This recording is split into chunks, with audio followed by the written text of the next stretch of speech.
So, if you clicked on this video, you're either one of two people. You're an Arsenal fan who've never seen me before and have no idea who I am. I'll tell you right now, I'm just an Arsenal fan. Look, I got the Arsenal jersey, I got the Arsenal jacket, but one with Puma, one with Adidas. I know, terrible, terrible combination. I'm a massive Arsenal fan based in America, not in London. And if you do know who I am and you're wondering why the heck are you uploading about Arsenal, I'm sorry, this is something I really care about. I know I usually don't upload Arsenal stuff, but this is just something I gotta talk about. So if you want to stick around and just listen and maybe get a better understanding of, the sport or the club or something, then cool.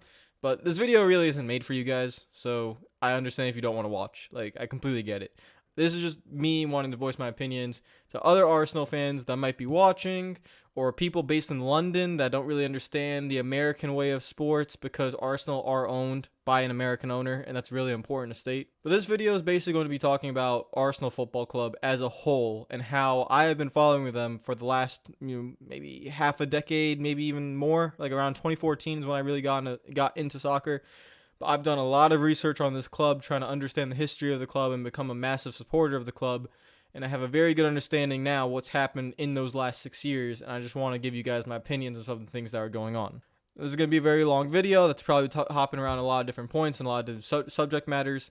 And so let's talk about Arsenal Football Club. To talk about Arsenal Football Club, you have to understand a lot of the core values that are Arsenal Football Club. Class, tradition, doing things the Arsenal way, the right way. A lot of this was brought on by Wenger, a lot of this was brought on from previous managers as well. The history of Arsenal is very rich. One of the three biggest clubs in England. You have Manchester United, you have Liverpool, and then you have Arsenal. It is in that order. It's not going to change for a long time. Two of those three clubs have been floundering recently and are in, Manchester United's in a little bit better position because of the financial power they have. But two of those three clubs, in Manchester United and in Arsenal, have been struggling in the past decade. Both of them owned by American owners. Both of them I see having a lot of the similar issues between the two clubs. And to understand their issues, we actually have to talk about American ownership of sports. So for a lot of you that are based in London and you're an Arsenal fan or you're based in Europe and you don't really understand the American way of sports, American sports are very different in terms of how they are owned, how they are run. They are run as franchises, okay? So we don't have in this country, Kroenke gets a 100% stake of Arsenal Football Club, or you got multiple owners. We in America have franchises, we have drafts, tanking systems, playoffs. There's a lot of different things that keep the system rolling in terms of if you are really bad, the league you are in tries to help you be really good. So if you are in American football and you're as poor as the Jets have been this season, then the league will try to help you. They give you the number one pick so you could pick the best quarterback out of college. They try to help you in all these ways to make you become better. So they try to help these small markets, you try to have these constant rollovers. So you don't have a situation like in England, you have the Big Six. No one outside the Big Six can really win the league. Well, in America, in the NBA, every team technically can win the league at different points of their times. If you're as bad as the Cavaliers, you could get LeBron James and you could become great and win a championship. If you're as good as the Warriors, you could become as bad as the Cavaliers one time.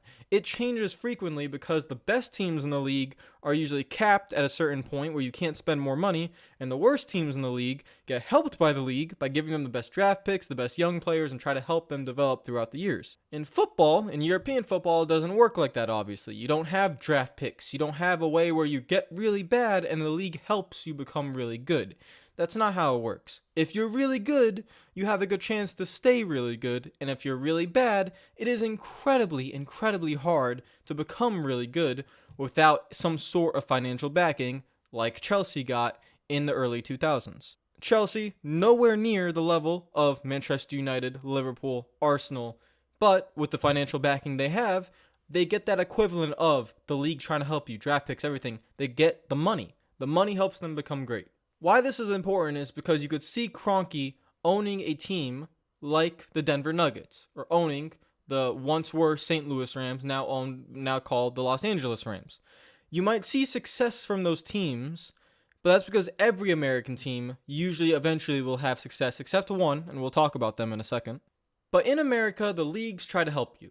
They will try to help you if you are a poor team or if you are a bad team, and they will try to help you become better to keep the system rolling, to keep the unpredictability, to keep the majority of the city's happy, is thinking that your city, your team has a chance. The reason why I'm talking about American sports is because Stan Kroenke and Josh Kroenke and Kroenke Entertainment and Sports tried to run Arsenal ever since they got 100% stake in 2018. They tried to run Arsenal as if it is an American club. The Kroenkes take a hands-off approach. They don't know enough about European football. They don't know enough about Arsenal Football Club. They don't know enough about the life of the United Kingdom, living in London, the culture. They don't understand that as much. So they take a hands-off approach. Us at Kroenke Entertainment and Sports, we own Arsenal Football Club, but we don't have the full capabilities of understanding everything. So we're going to try to put someone else in charge here and have them run the football club, and we will kind of oversee everything as, Kroenke Entertainment and Sports. That's not wrong.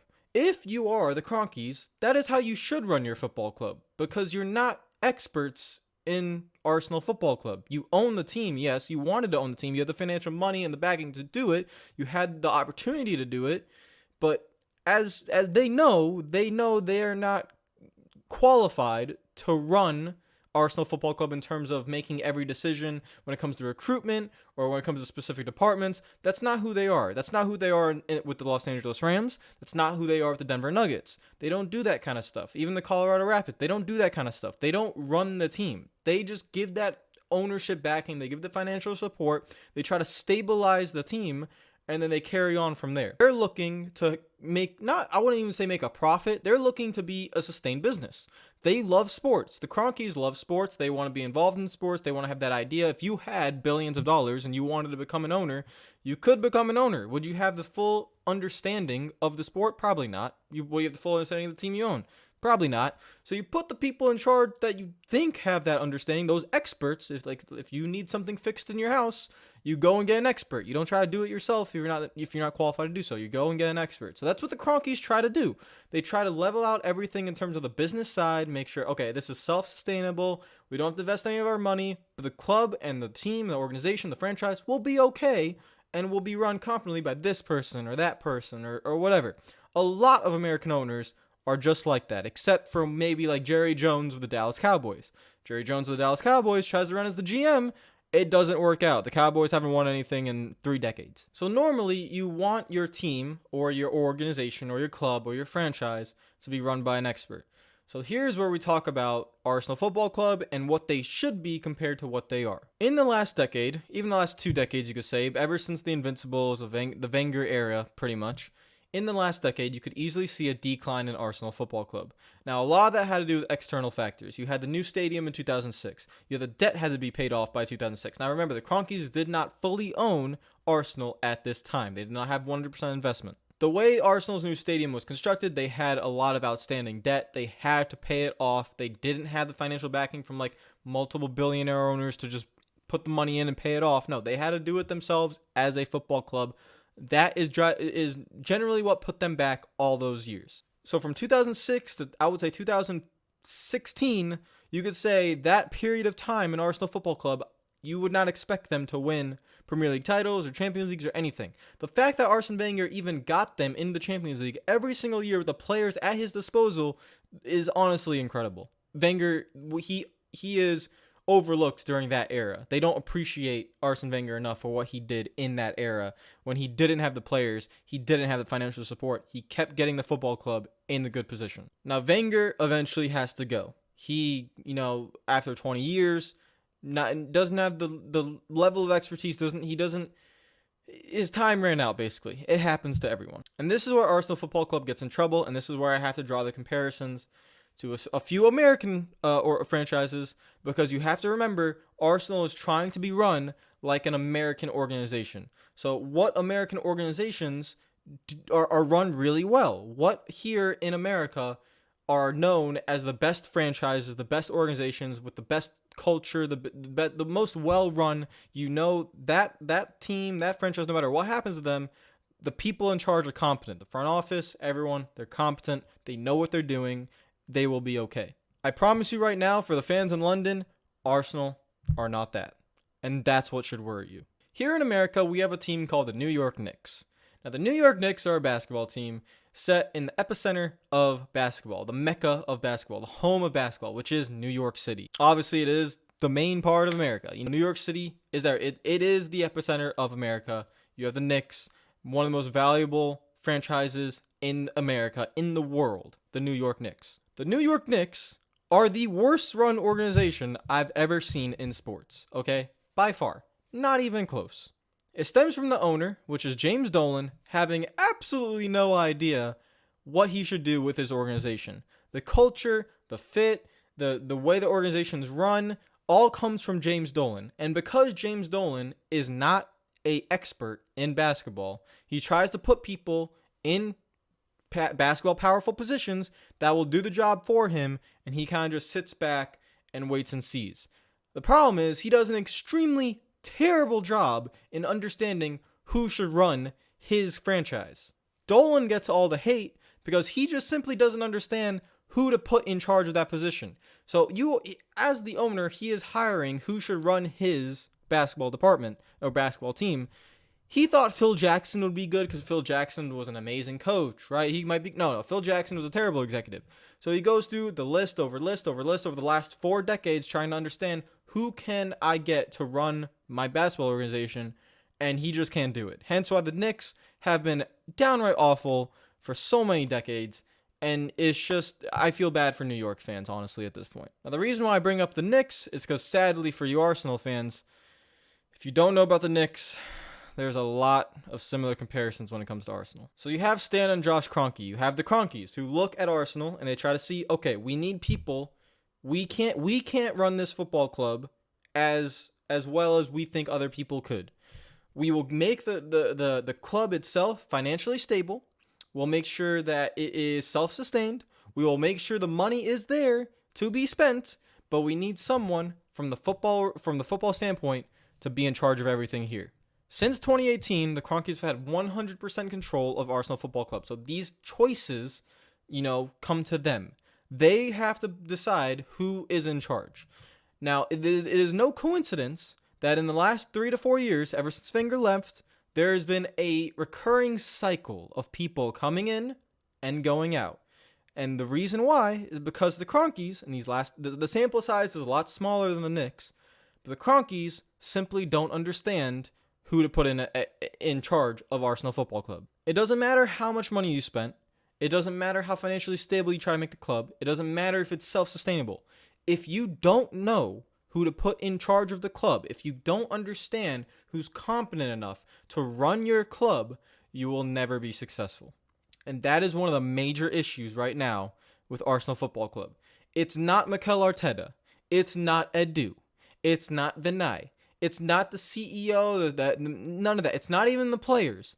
It is the Kroenkes trying to have an understanding of who should run this football club, who should run recruitment, who should be in charge of facility upgrades, who should be charging the staff, who should be in charge of firing or hiring this person or that person, who should be charging business in the corporate side of the club with all the sponsors that need to be aligned. How do you make that side profitable? That is Vinay's job technically, and to be honest, Vinay actually does a really good job in the last few years of keeping Arsenal as big of a brand as they are with the amount of struggles that they've been through. The problem with the Kroenkes, they don't understand how to put a football-led man in a football position.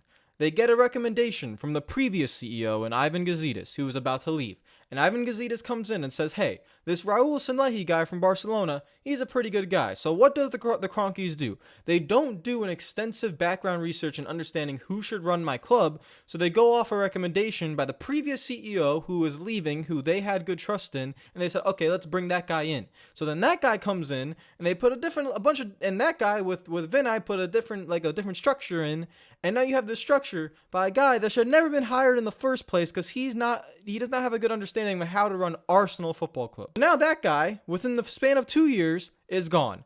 The contract agents and everyone underneath him, gone. The scouting department that the Kroenkes oversaw, gone.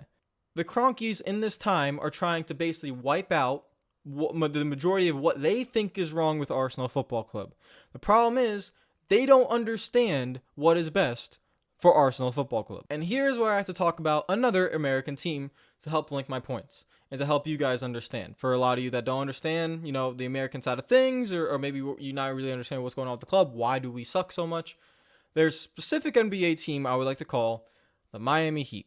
Now, I am a massive fan of the Miami Heat because I am near a location in Miami. I live in South Florida in America, and the main team here are Miami teams. The Miami Heat, the Miami Dolphins, the Miami Marlins, the Florida Panthers, all that stuff, right? Now, over the last 20 years, the Miami Dolphins, which used to be a nationally recognized team in the NFL, have been really poor.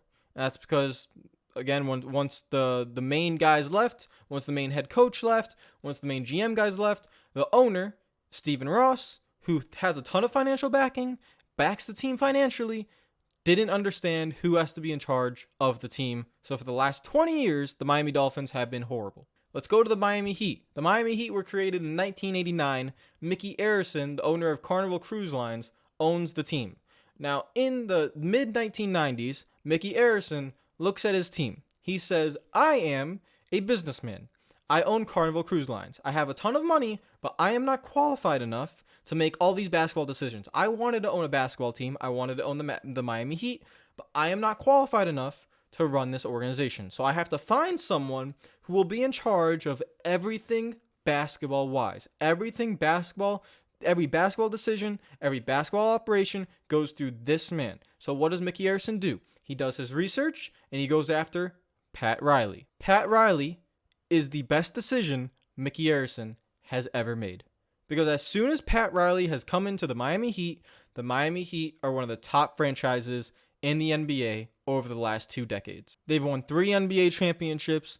They're able to lure attractive NBA players to their city, to their team, and most importantly, and you've heard Mikel Arteta speak about this, they have a culture. And that culture is run by one man. It's Pat Riley. So as Pat Riley comes to Miami in the mid-90s, everything about the Miami Heat now embodies Pat Riley. Pat Riley is a no-nonsense, physical, tough man. He is old school OG, and if you guys don't know about him, if you're watching this from London, Pat Riley is nicknamed the Godfather. He's literally the Godfather of Miami. Everything in the city goes through him because he is the boss. Every staff member, every player looks up and knows who's in charge. And that man that is in charge is Pat Riley. He is everything that is Miami. And as soon as Pat Riley retires and leaves, what he's trying to do is make sure his effect, his image, his character is forever embroidered into the team, into the franchise, so that when he does go, other people that he has trained underneath him will be able to take the organization and still maintain those core values that the Miami Heat have. The Miami Heat are a no-nonsense, militaristic run club or team. Every day you come into the Miami Heat organization, you have to get your body fat measurements checked. Every single day, you have to hit a certain number for your specific position. And if you don't hit that, you are looked down upon not only by the organization, but by other players and the members of the team. That's the culture that Pat Riley's built. You might not be the best player. You might not be the most talented player. But what Pat Riley said for that team is, I want you every single day to come in the best shape possible, because you have control over that. You might not have control over how good you are in terms of talent, skill level, athleticism, but in terms of keeping yourself in shape, in terms of living your life the best way you can, you know you can do that. So Pat Riley puts that culture in place. You're going to work your ass off. You're going to make sure you're in the best shape of your life, and you're going to play to win. Not play for stats, not play for anything else. You're going to play to win. You're going to play for the team. You're going to play in the best shape possible, and you're going to show up to training camp. Training camp isn't even for getting into shape. You're going to show up to training camp already in the best shape of your life. That's the culture that's been set. The Miami Heat have never looked back. One of the best organizations run, because Mickey Arison knew Pat Riley had to be in charge of that team. And the Knicks is the complete opposite of that. James Dolan doesn't know who to get to run his team. He actually had, the funny thing, if you guys don't know about this, Pat Riley was the head coach of the New York Knicks before he became the executive of Miami. James Dolan had the guy right there. He had him right there as his head coach. He could have made him the executive, the boss of New York City, and knew the New York Knicks for the next 25 years would have been completely fine. They could have attracted LeBron James and Dwayne Wade. They could have became multiple NBA champions. Pat Riley would have done that. But because the owner was incompetent and didn't understand who should run his organization, Pat Riley goes to Miami, becomes the executive, and now Miami is what the New York Knicks should have been. To lead this back to Arsenal, it all comes back down to Stan Kroenke and Josh Kroenke, not in terms of spending money. Arsenal fans everywhere in London, you guys always say, we want the Kroenkes to invest. Put your own money into the club. That's not their job. Their job is to, when they own their club, to make sure it's financially stable, to make sure it's run really well. That's their job. They are not sports people. They don't understand the specific things that go on within a franchise or within a club that have to happen for you to be successful. What they do understand is they understand they have to put someone in charge that does that properly and does that right. The problem is the execution of that has been so poor in the last 4 years that now you have a situation where Josh Kroenke has taken a more of a lead of Arsenal Football Club. They have now appointed Tim Lewis to the board, of a close member of the Kroenkes. And Tim Lewis's job is basically to oversee everything in London and make sure the club is running well. So now it's not even the Kroenkes overlooking it, it's Tim Lewis overlooking it. And Tim Lewis is overlooking Vinay and Edu and Mikel Arteta. The three of them run the football club. Here's the problem. Edu is the technical director. He is from the previous regime. We don't really know much about Edu. We really don't know if he's qualified enough to be in that job. Mikel Arteta is the first-time manager who has been in the job for about 11 months, and he's been carrying this job through the COVID pandemic and has not really had a fair shot of anything that's going on, okay? So when fans look at that club and they look at Mikel Arteta, they're like, well, he's not doing the things that we think he should be doing. He's not getting the best out of the players. The style of play is poor. He's had literally less than a year in a COVID-induced world where he can't even get the team on the training pitch for more than a week at a time. Honestly, he's never had a preseason before. He's never had a long point of view of being able to get his own players in. Now, what players did Mikel Arteta bring in? Well, Mikel Arteta brought in Willian. But was Willian really a signing? You have to make the Brazilian connection. Edu seems to really like Brazilians under Kia Girapshin or whatever that agent's name is. So Willian and David Luiz, I turn over and look at Edu, and I look at the agents. And that's a whole different part of this scenario where agents should never have a say in a football club. And that Kia whole deal, that should be exterminated as quick as possible because that's not how you're supposed to run a football club.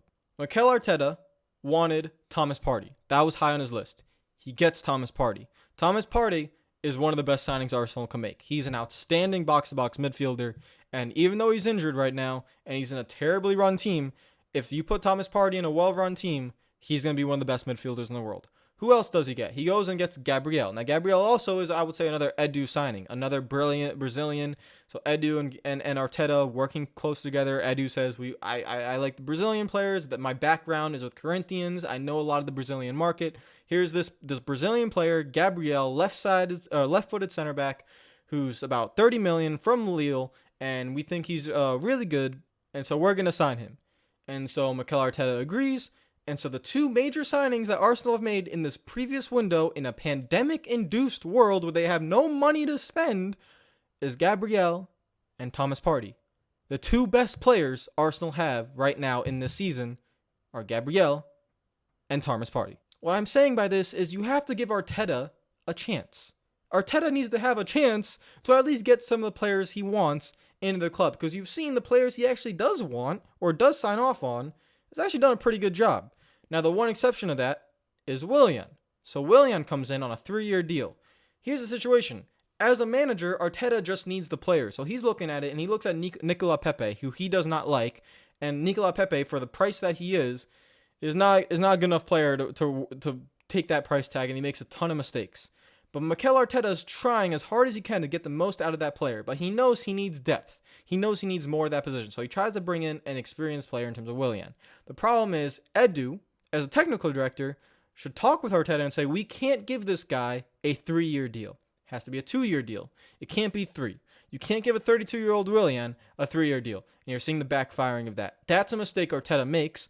But for every mistake he makes as a new manager who is now in charge of even picking out players he wants and trying to get those players, you have to give him a little bit of leeway to make a mistake as a new manager. And do you see where I'm going with this? You have Edu, you have Mikel Arteta. They're working together to try to get the players they want, or to take the style of play, right? There's a certain piece missing. So with the Miami Heat, we have Eric Spoelstra, who's the head coach / manager, if you want to call it, in terms of soccer world. You have a lot of other guys. You have Pat Riley, obviously, but you also have Andy. You have a lot of guys, Nick Harrison, who are in charge of that club. Spoelstra is in charge of the team, the day-to-day training, everything, right? Now, he also does have a say in the players he wants and stuff. They work together, Pat Riley. But here's my point. Edu is basically looked at as the person that's supposed to be like Pat Riley, the long-term vision of the club. My argument is that's not Edu's job. Edu's job is to specifically, as basically a general manager, look at the players, recruit certain players, study, scout players for the long-term vision, overlook the academy, everything 5+ years. That is Edu's job. And he's supposed to work with Mikel Arteta, so when Arteta says, I want this specific player, Arteta can do all them. He's the manager as well. He can look at specific players and say, I want that player. Edu should look at those players and say, either I agree or I disagree. Here's why. They need to have a relationship as strong as Pat Riley and Eric Spoelstra. Pat Riley does not go out and get a player and say, oh, here's Spoelstra, just take this guy. No. Pat Riley talks to Spoelstra. Spoelstra talks to Riley. They work together. They've had a relationship over 12 years now. They work together as head coach and basically GM, president of the organization. And they say, all right, we want this player. We want that player. All right, I think this player will fit. And they come to an agreement mutually. That's ideal. David Dean and Arsene Wenger had the same relationship. Arsene Wenger says, I want this player, I want that player. Or David Dean says, I want this player, I want that player. And they work together. They just work together. They think about it through, and they're like, okay, we think this deal or that deal. And Arsene Wenger and David Dean, surprisingly, as they work together, that is Arsenal's most successful time in history. The Invincibles, multiple Premier League titles, the Champions League final, that is Arsenal's most, best history that they had. They had a competent technical director, a competent manager who work together. Now, Arsenal, in a way, have that now. They have Edu and they have Arteta. Problem is they're both really inexperienced, and again, they've had less than a year in a COVID-induced pandemic to try to navigate this football club during the toughest time in the history of the football club. Arsenal are in a mess, and you're asking a new manager and new technical director to work through it, and then you want both of them fired within less of a year. That's not how.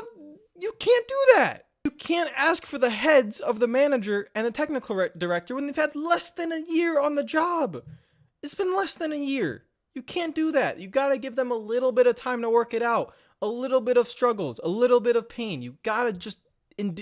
Arsenal fans, you can't, after every loss, go on social media and ask for Arteta out. You can't be like Troops over here with selling merchandise from America saying Arteta out. You can't do that. You have to support the club. These guys haven't been in charge for a year. It's been less than a year, man. You guys, this club, from fan base to the owners is a mess. So no, Arteta should not be sacked. Edu should not be fired. Even if who does the firing there? Is it the owners of the Kroenkes? You have to let it play out. And here's what I'm talking about with Arsenal Football Club. The Kroenkes. They have to look at Edu, and they have to say, listen, Edu, listen, Arteta, we need you guys to be in charge of this football club and put in a culture. And put in a culture that fits. Honestly, the first thing I see with Arsenal Football Club is I look at Lacazette. And there's one thing I noticed about Lacazette. Lacazette, when he came in, looked really slim. He looked fit. He looked like a real player. He had pace. Lacazette, in the few years he has been here, has gotten bulkier. He's gotten bigger.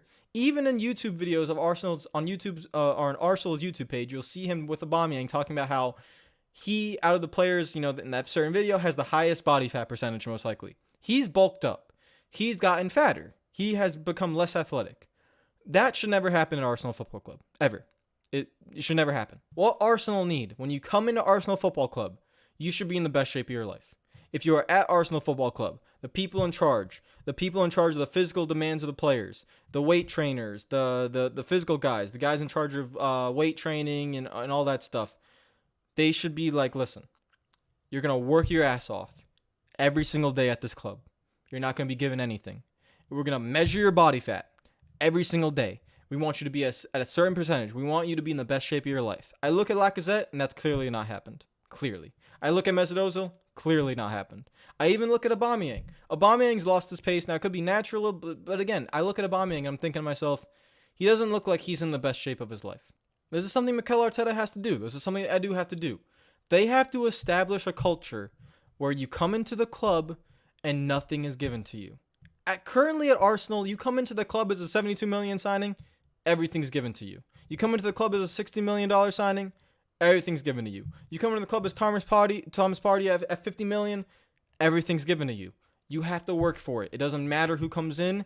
It doesn't matter. You got to work for it. I also want to talk about the fan base. The fans, you have a large part to do with this as well. One of the most annoying things I find from here in America about London Arsenal fans. You guys have the privilege to go to every game.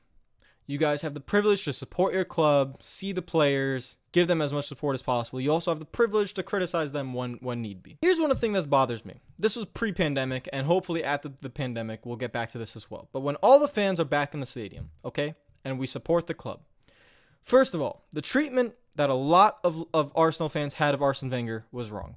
I'm probably guilty of this too. I wanted him out, but the treatment of Arsene Wenger and how you drove him out of the club and the death threats, the criticizing, calling him a cunt and everything else is wrong. A few other things about Arsenal. If you watch an Arsenal game with the fans at an Arsenal home game, first of all, the atmosphere is terrible. And that is you, the fans. That's your job to make the Emirates as loud as possible. It's not the club's job. It's not the stadium's job. It's your job. You pack 60,000 fans into the stadium, you should be as loud as possible and support your team. Most of the time when I see a game that's full of 60,000 fans at Arsenal, I see a ton of fans sitting down. That's your fault. That's not the club's fault. That's your fault as a fan base for not being loud, for not being ruckus, for not being supportive of your club. Now, when you do support your club, you sing one chant. We hate Tottenham, we hate Tottenham, we hate Tottenham, we hate Tottenham, we hate Tottenham. Stand up if you hate Tottenham. Sit down if you hate Tottenham. We hate Tottenham, we hate Tottenham, we hate Tottenham.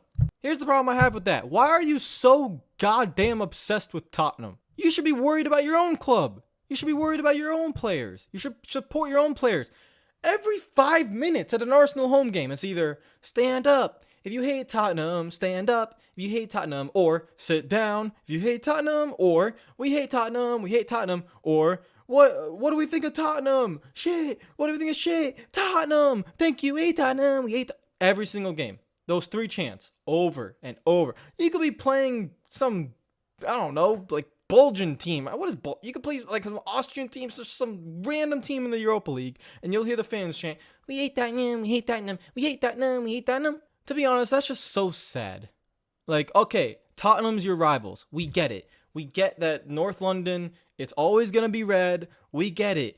But singing about the goddamn rivals every single game is ridiculous, okay? That's not supporting your club. When the players are out there and they just randomly hear, we hate Tottenham, we hate Tottenham, when they're playing like Burnley or something, what kind of support is that? I mean, I haven't heard a good Arsenal chant probably since the Giroud one. Nah, nah, nah, nah, nah, nah, nah, hey, hey, Giroud. That's probably the last good Arsenal chant I've heard. For your best player in Pierre-Emerick Aubameyang, all you do is say his last name over and over. Aubameyang, Aubameyang, Aubameyang, Aubameyang, Aubameyang. Like, honestly, what kind of chants are these? Like, as a fan base, you guys seriously need to look at yourself. The people that go to the games, look at yourselves and just think a little bit. Like, can you actually support the club in the creative ways? Like, can you be loud?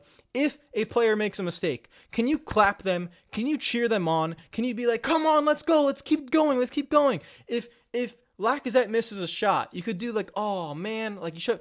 Don't scream, oh, you better score that, you stupid cunt. Like, I see this stuff all the time from Arsenal fans in the stadium, criticizing their players, criticizing managers, criticizing everything players do, moaning when they go backwards. No, just support the damn team. Support them. If they make a mistake, for example, if they pass backwards, right? If they pass backwards, instead of going boo or moaning, just rile them up. Say, come on, let's go, push forward, push forward. Don't boo them. Don't moan at them. Push them forward. Encourage them.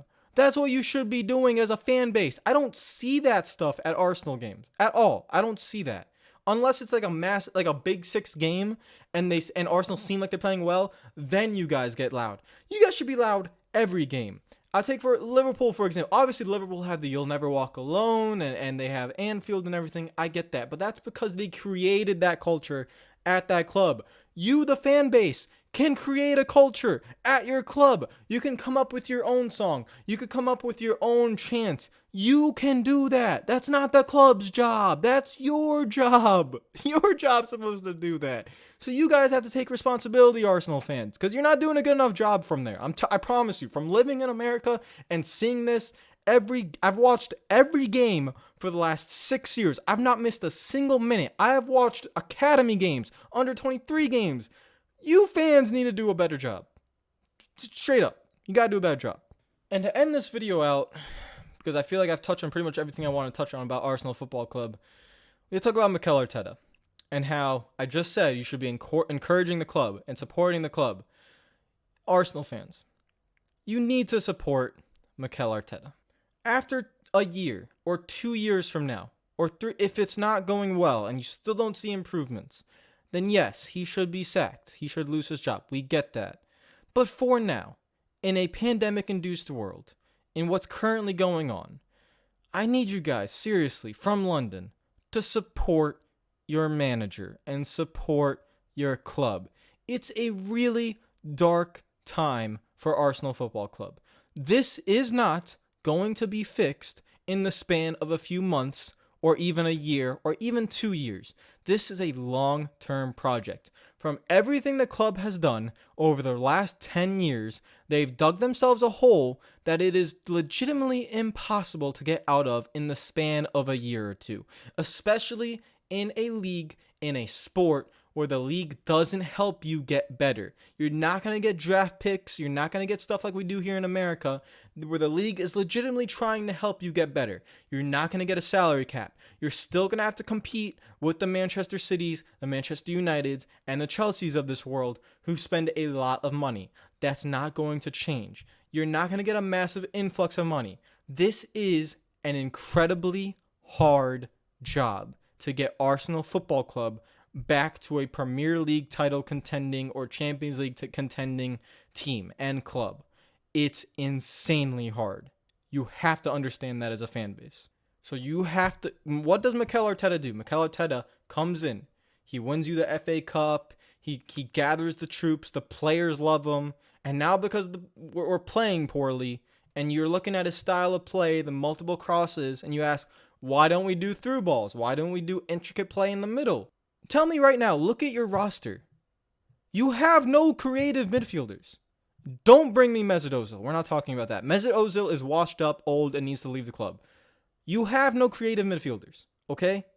You don't have the capabilities to play like the Arsenal way of playing in terms of the close, intricate passing, possession, 1-2s here and there. You don't have that. You don't have the players to do that. Mikel Arteta knows this. He doesn't have the players to do that. His striker is a poacher. He's not a technical striker or an Arteta or an Aubameyang. You have Lacazette, who again is not fit and not playing well and is out of form. Your midfielders include Thomas Partey, who is injured, but again, not a creative midfielder. Granit Xhaka, who doesn't do anything and is a brick wall and is just there for rugby tackling people. Dani Ceballos, who is somewhat creative but slow as hell and plays more of a deep-lying playmaker, doesn't do anything else, can't make a through pass. You don't have a James Maddison, a Firmino, a David Silva, a De Bruyne, a Kai Havertz or Pulisic or Mason Mount or Bruno Fernandes, or at Tottenham, a Harry Kane coming from deep in a Harry Kane Heung-min Son partnership. You don't have that. You have to look at your actual squad and realize it is unbalanced and it is really poor. You have a poacher striker with a counter-attacking winger and an 18-year-old Bukayo Saka who's not ready to be a top level. He's incredible. He's a very good talent, but he's not a top level player yet. That's your front three. You don't have a number 10. You have two very immobile central midfielders and a back line with a promising Gabriel and a really slow Rob Holding, an out of pace Hector Bellerin who can't put in a cross, and a Kieran Tierney who's more of an old style left back who's really good defensively, but his main job is to put in crosses. He can't dribble around someone. He's not technically as gifted as an Andy Robertson or even a Aaron Wan-Bissaka.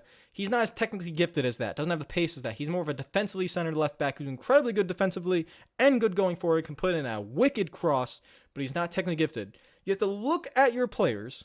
You have to look at what makes them tick and realize everything that makes a certain player tick requires a different style of play. These players don't mesh well together, and that is due from the fact over the last decade of recruitment from the club of being incredibly poor. And I just want to let you guys know, Mikel Arteta and Edu are not responsible for the current players at this club. And even the ones they are responsible for, you could actually see the vision they're trying to do in Gabriel and in Thomas Partey making the spine of that club. And who are your best two players? Gabriel and Thomas Partey. Who was Arteta trying to bring in? Houssem Aouar, that number 10/8 creative player. They're not stupid. They knew they needed that, and they couldn't get it because of the post-pandemic world. They had to spend their money on Partey. They couldn't get Aouar.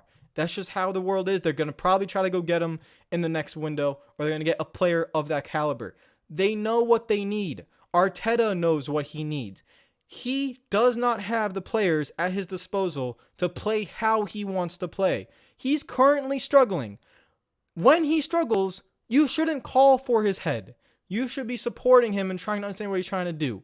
He knows he can't play through the middle of the pitch. He doesn't have the players to play through the middle of the pitch. He needs to go out wide. It's all he can do.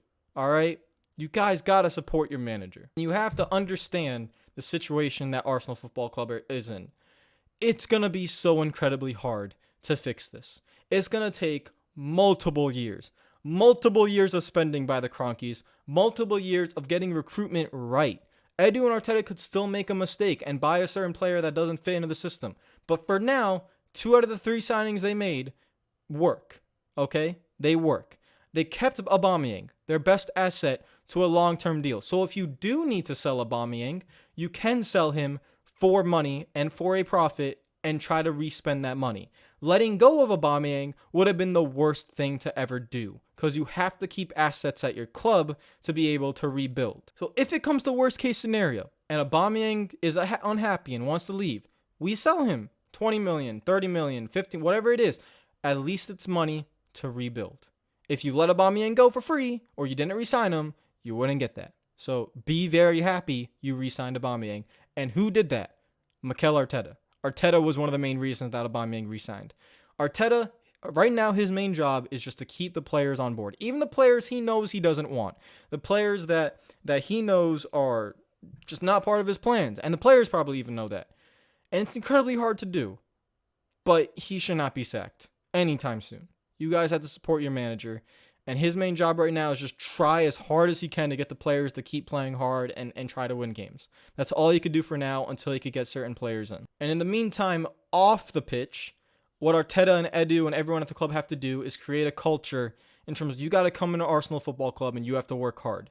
And the Kroenkes have to look at this, and if in the span of 3 to 4 years, if it's not working out, they need to find someone with a footballing brain at the executive level to come in and establish a culture at this club.